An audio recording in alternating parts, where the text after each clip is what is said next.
तुम्हाला स्वातंत्र्य दिनाच्या हार्दिक हार्दिक शुभेच्छा। मित्रांनो, आलो आहे साकीनाक्याच्या या विघ्नहर्ता या गणपती बाप्पाच्या आगमन सोहळ्यामध्ये।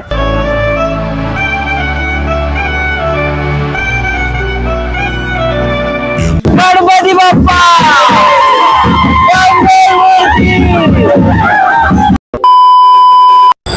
नमस्कार मित्रांनो, स्वागत आहे तुमचं पुन्हा एका नवीन मराठी व्लॉग मध्ये। व्लॉग सुरू करायच्या अगोदर मित्रांनो, तुम्हाला स्वातंत्र्य दिनाच्या हार्दिक हार्दिक शुभेच्छा। सध्या आता वाजलेत 12:15 आणि मी मित्रांनो आलो आहे साकीनाक्याच्या या विघ्नहर्ता या गणपती बाप्पाच्या आगमन सोहळ्यामध्ये। माझ्या जस्ट मागे तुम्ही बघू शकतात इकडे मंडप आहे आणि मित्रांनो थोड्याच वेळात आपल्या बाप्पा या मंडपातून बाहेर येणार आहे। ह्या वर्षी गणपती बाप्पा जागेवर बनवण्यात आले होते, म्हणजे दरवर्षी आगमन ह्या दुसऱ्या ठिकाणी असतं, पण ह्या वर्षी आपल्या या 90 फीट रोड किंवा लाईक ऑन द प्लेस पासून आगमन सुरू होणार आहे। तर सध्या मी आता चाललोय आगमनामध्ये, तुम्ही पण सामील व्हा माझ्यासोबत। आणि मित्रांनो, हा व्हिडिओ जास्त शेअर करा, लाईक करा आणि चॅनलला सबस्क्राईब नसेल केलं तर नक्की करा। So let's go. हे बघा तयारी चालूच आहे मित्रांनो। इकडे गणपती बाप्पा ऑलमोस्ट रेडी आगमनासाठी आणि ते तुम्ही बघू शकता पूर्णपैकी तयारी चालू आहे आगमनाची। आणि बरेच मंडळाची पोरांसोबत बरेच तुम्ही बघू शकता तिकडे बाहेर गर्दी सुद्धा झालेली आहे। आणि हे बघा कसे आहात तुम्ही सगळे? बाय द वे मस्त आहे, एक नंबर। बोला गणपती बाप्पा मंगल मूर्ती। हे आपले छोटे सबस्क्रायबर्स आहेत, तुम्ही माझे व्हिडिओ बघतात?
आगमन सुरू झाले आहे तर सगळ्यांनी नक्कीच यावे। बोला साकीनाकाच्या विघ्नहर्ताचा विजय असो।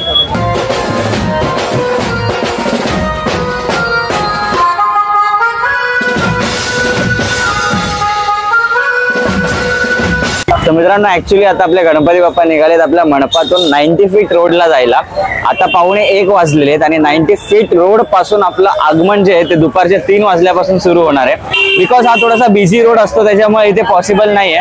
तर गर्दी बघू शकता तुम्ही मित्रांनो, हे बघा। ओ बाबू भाई, हाऊ आर यू? हो काय बाप्पा आहे, हाईट बघा बाप्पाची मस्त। मित्रांनो, युनिटी स्ट्रेंथ म्हणजे काय तुम्हाला दाखवतो बघ। That is unity strength. एवढ्या मोठ्या स्लोप वरती एवढे मोठे बाप्पा घेऊन येणे is very much difficult. So सर्व मंडळातली पोरं इथे सहकार्य करतात, ट्रॉलीला आपापला जोर लावतात। बोला गणपती बाप्पा।